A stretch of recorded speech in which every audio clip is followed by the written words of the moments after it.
Hey everybody, it's Charles, your hobby hero, coming at you again today with another cleaning and pressing video. If you haven't already, please hit that subscribe button down in the bottom corner. I do appreciate it. I put out regular content about the hobbies that I love the most. Now, just as a reminder, this is not a step-by-step process. This is more of a general guide. If you have questions, anything specific, feel free to hit me up on my Instagram or Facebook. Just because everybody's process and every book is going to be a little bit different, I don't want you to tell you that there's a definitive way to treat something and you tear up one of your books trying to do your book in that specific way. Having said that though, this book today is a big one and it may not look like it at first, but we have some real opportunity with that book, and that book is no stranger. We have a Hulk 181, the second appearance of Wolverine. Great cover, great colors on this cover. We're going to show some of the issues on it. It's got a lot of opportunity on the back of this particular book, and I think we're going to find some stuff actually hidden underneath all the dirt that is on there as well. So excited to jump into that. We'll have it under the camera for a more in-depth look, and then make sure you stay tuned and hit that notifications bell for future content as we get these books back from CGC. We'll post the results videos here on the page as well. Without further ado, let's go ahead and jump into the book. Alright, so where we have our Hulk 181, not a ton that jumps out on the front cover here. A lot of, just little tears, little page breaks. Not a high grade copy by any stretch of the imagination. I'd say as it is right now, probably a 3.0 in that range. Dirty on the spine, dirty on the lettering. We'll be able to clean a lot of that up, but it won't be real noticeable except by the side-by-side comparison. As you can see, we've got a little bit of a spine roll that we're going to work on. An absolute ton of dirt on the back of this. Like it is deceptively dirty right now. We're going to find stuff underneath this. I mean, it is layered on the back. Inside's got a little bit of a dust shadow. We'll be treating that. And then we've got, our Wolverine second appearance there. Pages could be whitened, but we will not be treating them on this book. Just with a mid-grade to lower grade copy like this, it's just not worth the extra time to put in. So we got to find our center staples. So we're going to support those while we're cleaning the book. And then we're going to get a 65-pound piece of paper to stick underneath the cover while we're working on it, just being extra cautious with using the corners to lift. And this will give us a little extra support while we're cleaning on that top cover, just so the page isn't sliding around as much while we're doing our dry cleaning. Start with a makeup pad. We're going to work away from the center. This is just removing loose debris from the surface of the book. Pull some dirt up, not a ton. It's not real abrasive. And then working circular motions in the middle. Let me see, got a little bit of dirt there. On the back, same. We're going to support the back cover and then work away from the center. Be careful around your small tears and spine if the spine's worn. There's actually a little bit of food debris or something that's actually stuck on the surface of the book here. Don't scratch it away. I am trying to see if I can just kind of like push it from the side off, but don't scrape. It can pull paper. I'm not successful getting it off by just trying to push it here. So I am actually going to take one of those makeup pads and get a bit of distilled water on it and just pull it across the surface of the book. No pressure on this at all. Again, just pull it across the surface.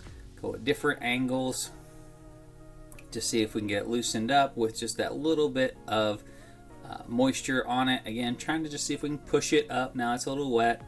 We got the top spot there. Taking it from a different angle.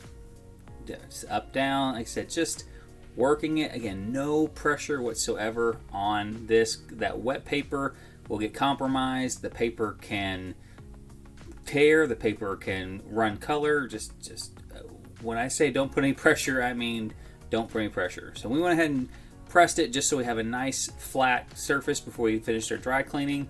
we're going to take our Absarine sponge and we're going to work down, again, away from the middle. This sponge is ideal for these big yellow spots like there is on the back of this cover.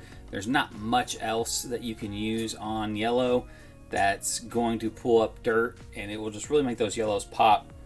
Same with like reds, which this cover has got lots of reds and yellows on.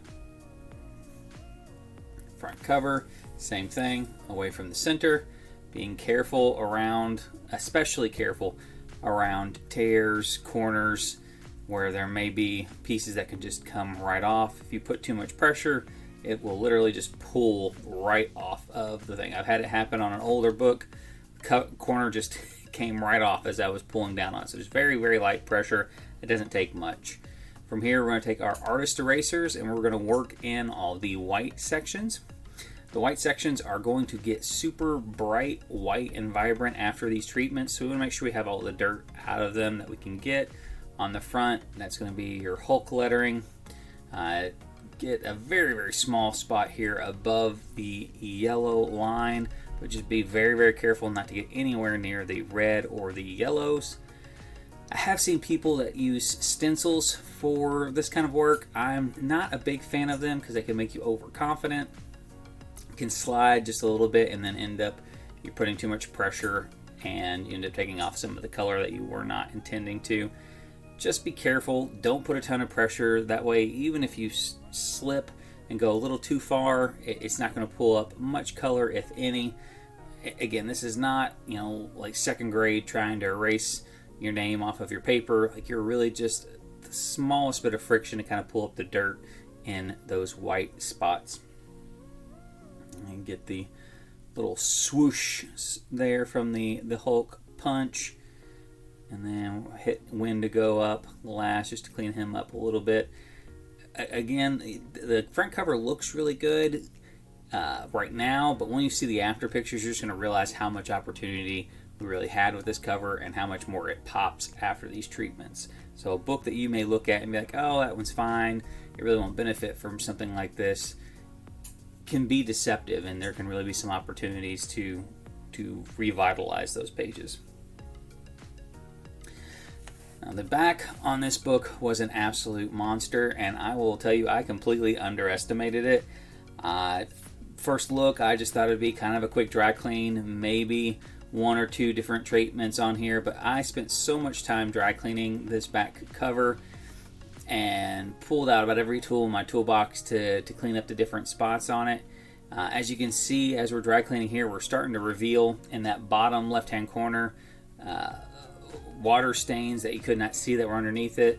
The dirt that was on here was very resistant to any dry cleaning methods, and even some of the more advanced methods that we used on here was absolutely, I edited out probably 15 minutes worth of dry cleaning on this book, just because even at 3 times speed, it was just way too much of watching me work on this back cover. Just an absolute beast. So you gotta be careful. Like I said, some books, like I said, will respond differently to these treatments, and you just have to know the best way to tackle it, and you'll get better as you practice with these, with problem solving and going through these steps, but there is no one size fits all on these treatment processes. So now that we've got it the dry cleaned ish to this point, now we're going to do our first hop on the back, the heat overlay press. That is a piece of copy paper soaked in hydrogen peroxide that we are going to smooth flat so that it has a nice good surface connectivity with the comic book cover there. Making sure we are extra cautious around like the creases and bends, because we want to make sure that there's no stain that kind of gravitates towards those with those indentations. That's why it's easier to do this on a flat surface versus a wrinkled book. We're going to put our copy paper over top of that, followed by a 100-pound cardstock, and then a magazine backer board. And then we'll let this sit in the press for just a few minutes before turning the press on for about 15 to 20 minutes, and then letting it rest for about an hour. After that, we will take her off here. Again, be very careful because these pages do tend to adhere to the surface of the book, so just make sure you are peeling it away very gently. You'll sometimes get a little bit of color that will pull, especially off those bright reds.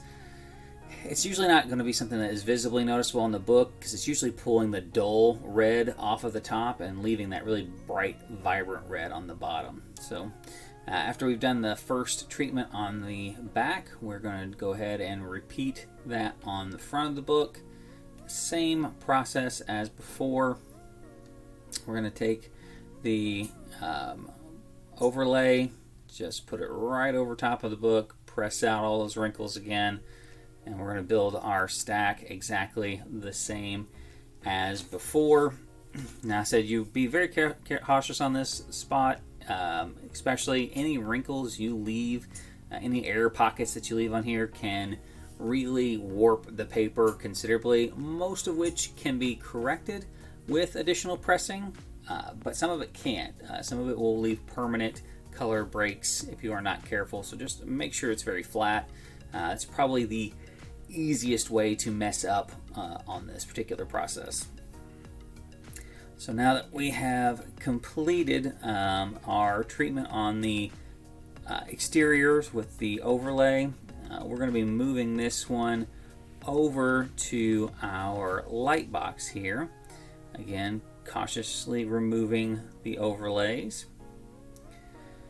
Now after this, you always want to check just to make sure you didn't leave anything behind. You don't, before going to the light box, it doesn't need to be perfectly smooth, but you just want to make sure that the book's not still got any pockets of moisture that are on it. You definitely don't want any competing or residue left on it before you put it in the light treatment, because it can dramatically affect how the light reacts with those spots of the book. Don't see anything on there. It's cleaned up pretty well from our initial treatments.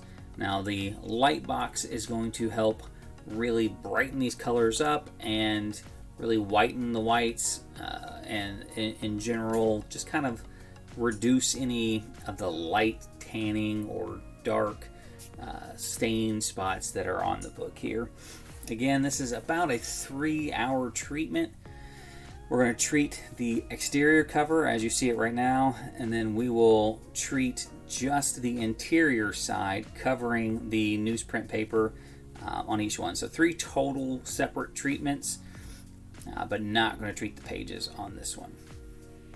So now we have finished our treatment on there. The back here is going to need some additional work. The front is pretty much done.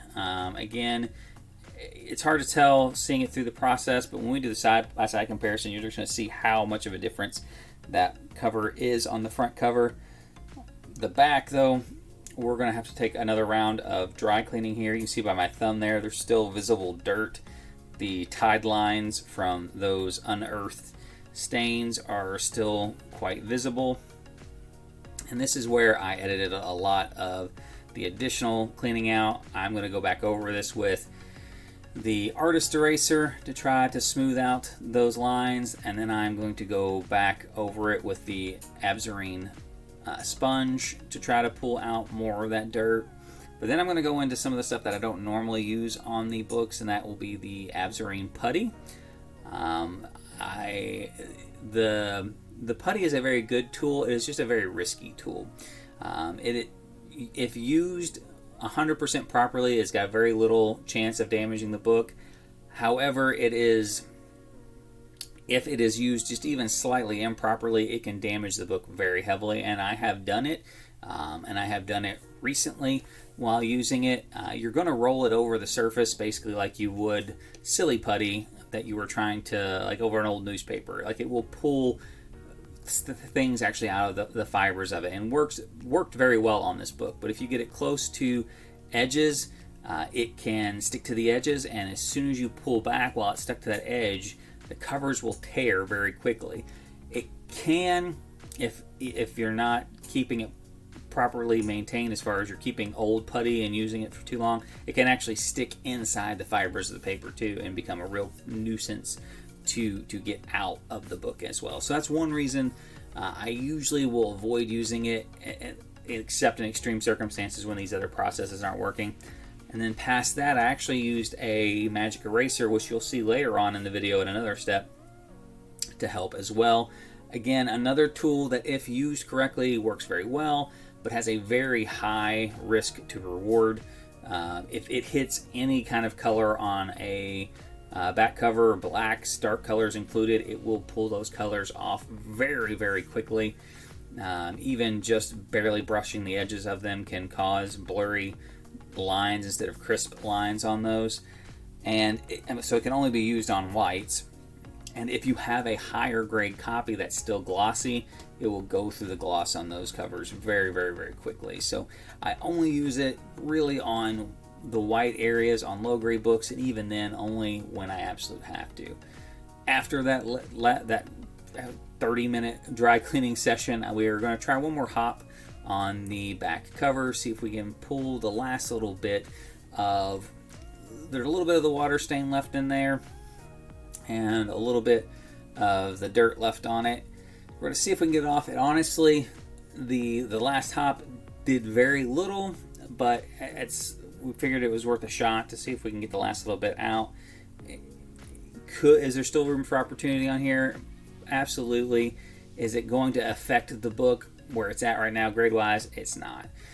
So we're actually doing the spine correction. I actually did not hit the record button for the first part of it. It's nothing too crazy. You basically just humidify the book and then lay it out on its center spine and press it so that it is flat, so that you can then reform the spine afterwards.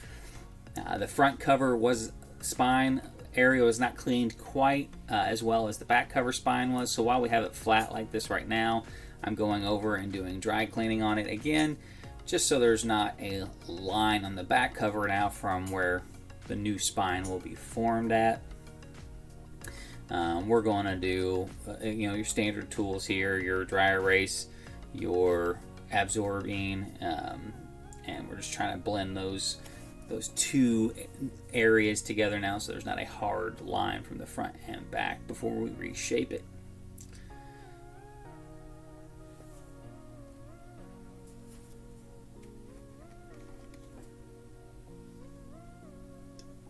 Obviously, on a low grade book, be very careful doing this because you're working directly on probably the most compromised spot on the book, which is the spine. So very, very, very gentle when you're cleaning in these areas.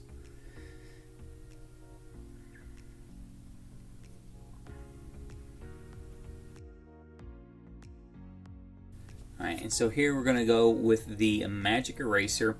I mentioned before using stencils for some of this. I am going to use a backing board to block off that front cover there because I do not want to touch any of the color on that front cover with the magic eraser, because again it will take it off. I'm just going to run it down the edge here to help really get as much of this out as possible on that back cover. And then from that step we'll be able to start reshaping the spine and getting it ready to repress and correct it. Now these spines are actually a lot harder when they're only off by a little bit. They're actually easier to correct when they're further off because you're reforming the spine usually like a ½ inch or more away from where it was already folded. On this one we're closer to like an 1/8 or 1/4 inch correction, so we're gonna have to reform the spine basically just on the outside of where it was already formed at. A little trickier, but not impossible.